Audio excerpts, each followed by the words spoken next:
நீங்க உடனே 10 லட்சம் ரூபாய் கட்டுங்க. அப்போதான் ஆபரேஷனுக்கான ஏற்பாடை பண்ண முடியும். ஐயா எங்க போனாரு?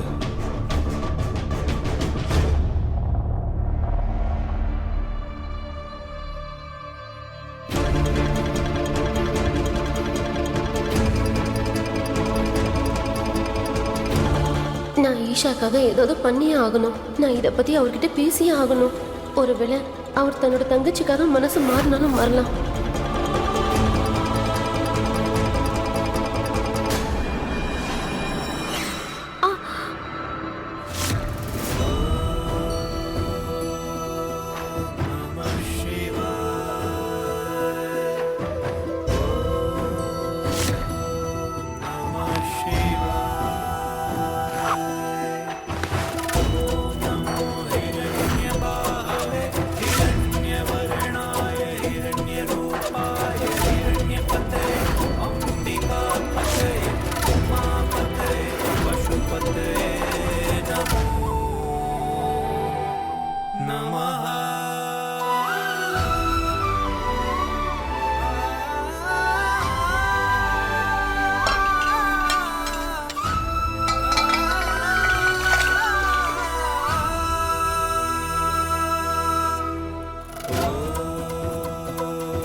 குலாப் சிங்குக்குன்னு ஒரு சட்டம் இருக்கு. அந்த சட்டத்தை மீறுறவங்களுக்கு குலாப் சிங்கு தான் அவங்களுக்கு தண்டனையை கொடுப்பான். நீ என் செல்லம் கிடையாது, நான் சாவி கொடுக்கிற பொம்மை. நான் எந்த அளவுக்கு சாவி கொடுக்கிறனோ அந்த அளவுக்கு தான் நீ ஆடணும். உன் தலையெழுத்துல வேலைக்கு போறவனை கட்டிக்கணுங்கிற அவசியம் இல்ல.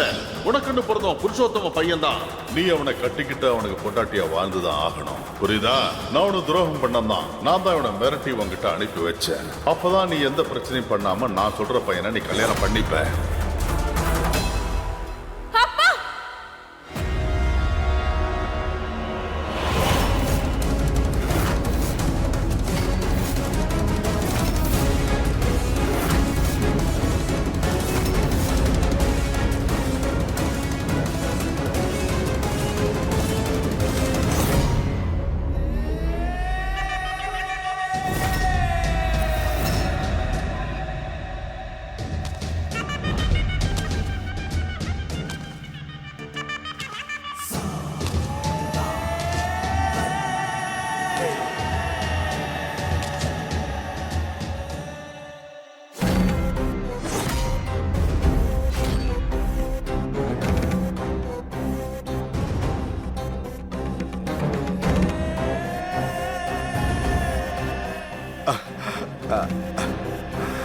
ஆனா எல்லா பொண்ணுக்கும் வாழ்க்கையில இப்படி ஒரு நாள் வரதான் செய்யும்.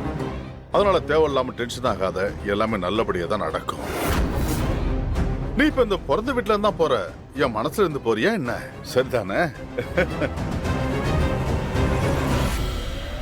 இங்க பாரு, எந்த ஒரு டிராமாவும் பண்ணாத ஈஷா. நான் நினைச்சது அங்க நடந்து ஆகணும். அதனால என்ன நடக்குதோ அதனை சிரிச்சுக்கிட்டே ஏத்துக்கிட்டு தான் ஆகணும். இதுதான் நம்ம எல்லாருக்குமே நல்லது. என்ன புரிஞ்சுதா?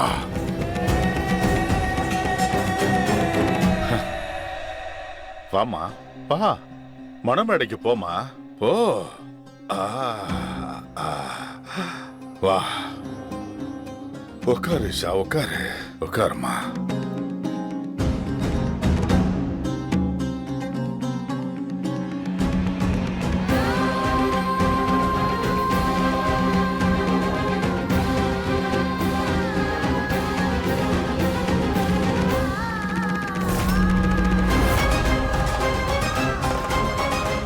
எல்லாம் நல்லபடியா நடக்கும்.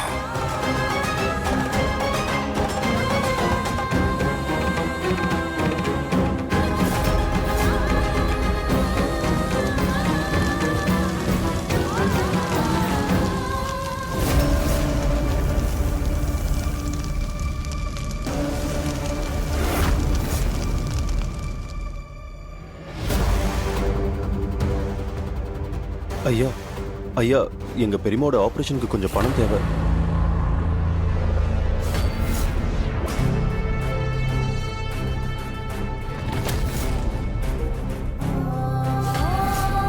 அந்த தண்டனையும் ஆண்டவன் உங்க அப்பா கையாலே கொடுக்க வச்சுட்டான். எவ்வளவு கேவலமா சதி பண்ணிருக்கான்.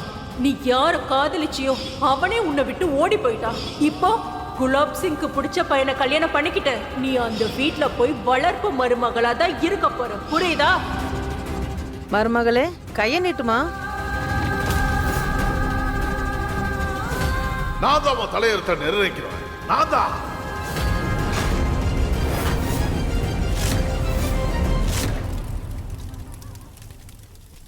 எனக்கு இந்த கல்யாணத்துல இஷ்டம் இல்ல.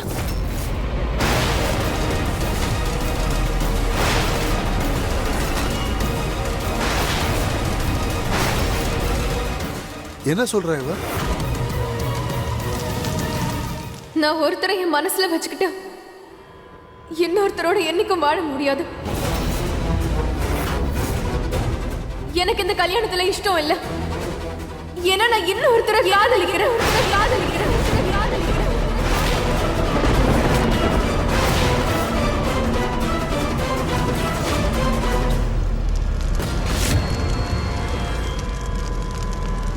நான் உங்க எல்லார்கிட்டயும் மன்னிப்பு கேட்டுக்கிறேன். என்னால உங்களுக்கு துரோகம் பண்ண முடியாது.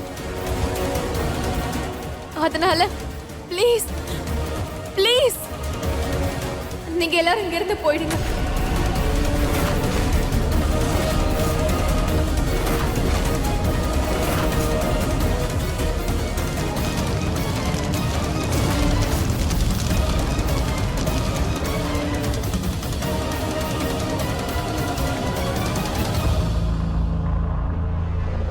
அடேங்க அப்பா, முகம் ரொம்ப அழகா இருக்கு, ஆனா உள்ள அசிங்கமா இருக்கு. நல்ல வேலை உன் சுயரூபம் என்னங்கிறத கல்யாணத்துக்கு முன்னாடியே நீ எங்களுக்கு காட்டிட்ட. அப்புறம் நீங்க இந்த அளவுக்கு அவளுக்கு பேச சொல்லி கொடுத்தீங்களே, கொஞ்சம் குடும்ப வழக்கத்தையும் சொல்லி கொடுத்துருக்கலாம்ல. அவ சின்ன பொண்ணு, நாம கொஞ்சம் உட்கார்ந்து பேசலாமே. இல்ல, எங்க வீட்டுக்கு இந்த மாதிரி ஊரை சுத்துற மருமகள்லாம் தேவையில்லை. எங்களை நீங்க மன்னிச்சிடுங்க. உண்மையிலேயே அருமை குலாப் சிங் சார். நல்ல வேலை இந்த பொண்ணு சரியான நேரத்துல வாயை திறந்துட்டா. இல்லைன்னா நாங்க வெளியே தலை காட்டியே இருந்திருக்க முடியாது. வாங்க நம்ம எல்லாரும் போலாம். இனிமே இந்த கல்யாணம் நடக்காது. வாங்க. இங்க பாருங்க புருஷோத்தம் சார், நான் சொல்றது கொஞ்சம் கேளுங்க. இந்த ஜென்மத்துல அரசியல்வாதி ஆகணுங்கிற உங்க கனவு இனிமே நடக்கவே நடக்காது. தப்பி தவறி கூட நீங்க என் முன்னாடி வந்துடாதீங்க. அப்புறம் உங்களை என்ன பண்ணுவேன்னு எனக்கே தெரியாது.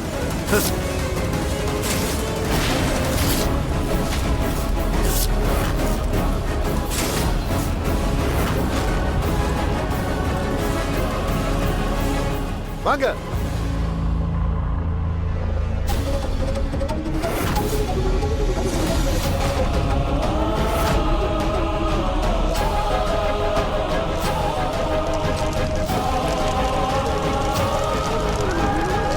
உன் அம்மா மாதிரி நீயும் கேடு கட்டவங்கிறத நிரூபிச்சிட்டல்ல. நீ எல்லாத்தையும் மொத்தமா சர்வ நாசம் பண்ணிட்ட. நீ சாக வேண்டியதானே உயிரோட இருக்க.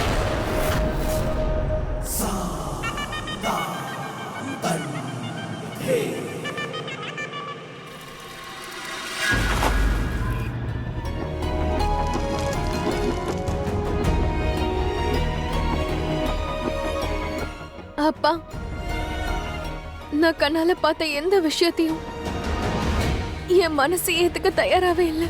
என் மனசு என்ன சொல்லுதுன்னா, நீங்க ரொம்ப நல்லவர. ரோஹனை என்கிட்ட இருந்து பிரிச்சு வாழ்நாள் முழுக்க நான் கஷ்டப்படணும்னு ஏன் நினைச்சீங்க? அப்பா, தயவு செஞ்சு ரோகனை விட்டுடுங்க. என்னால வேற யாரையும் கல்யாணம் பண்ணிக்க முடியாதுப்பா. Please please. இப்போ உனக்கு என்ன நடக்க போகுதுன்னு கொஞ்சம் பொறுத்திருந்து பாரு. அதை நீ கனவுல கூட நினைச்சு பார்த்திருக்க மாட்டேன்.